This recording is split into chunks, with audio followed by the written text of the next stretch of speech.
কোরবানির ঈদ সামনে রেখে চট্টগ্রামের পাইকারি ব্যবসা কেন্দ্র খাতুনগঞ্জে মশলার দাম বাড়েনি। ব্যবসায়ীরা বলছেন বরং কিছু কিছু মশলার দাম আগের চেয়ে কিছুটা কমেছে, তবে বেড়েছে মোটা চাল, মাছ, মাংসের দাম। চট্টগ্রাম থেকে রিপোর্ট করছেন হাসান ফেরদৌস, ক্যামেরায় ছিলেন বিপ্লব মজুমদার। চট্টগ্রামে পাইকারি ব্যবসা কেন্দ্র খাতুনগঞ্জের বিভিন্ন মোকামে পর্যাপ্ত সরবরাহ রয়েছে নিত্যপণ্যের, কিন্তু এরপরও কমছে না দাম। চাল, ডাল, তেল সহ নিত্যপণ্যের বাজার এখনো সাধারণের নাগালের বাইরে। বাজারে বেড়েছে মোটা চালের দামও। প্রতি কেজি মোটা চালের দাম কেজিতে 2 থেকে 3 টাকা বেড়ে বিক্রি হচ্ছে 70 থেকে 72 টাকায়। সবজির বাজারও চড়া।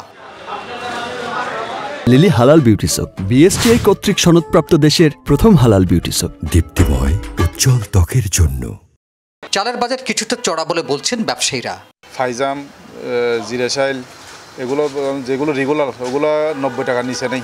এদিকে কোরবানির ঈদ সামনে রেখে বাজারে পর্যাপ্ত মশলা সরবরাহ রয়েছে বলে জানান পাইকারি বিক্রেতারা। পেঁয়াজ, রসুন, আদা সহ অন্যান্য মশলার দাম বাড়েনি বলেও জানান তারা।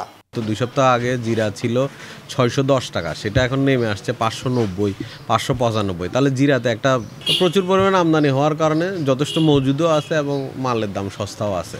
এলাচি ছিল 48,000 টাকা, এই এলাচি এখন 46,000 টাকা। ঈদের আগে যে একটা মোটামুটি বেচা কিনা একটু ভরপুর থাকে, সে কিন্তু কোনো বেচা বিক্রি নেই। তবে ব্যবসায়ীদের সাথে একমত নন ক্রেতারা। বাজার তো সবাই তো সিন্ডিকেট করে রাখছে, বাজার দাম কোরবান উপলক্ষে দাম বাড়ার জন্য। সবচেয়ে বেশি তো এলাচের দাম বাড়ে গেছে, 6,000 টাকা আপ হয়ে গেছে। মশলার বাজারে কিছুটা স্বস্তি থাকলেও ঈদ ঘনিয়ে আসার সাথে সাথে দাম বাড়ার আশঙ্কা ক্রেতাদের। হাসান ফেরদৌস, 21 টেলিভিশন, চট্টগ্রাম।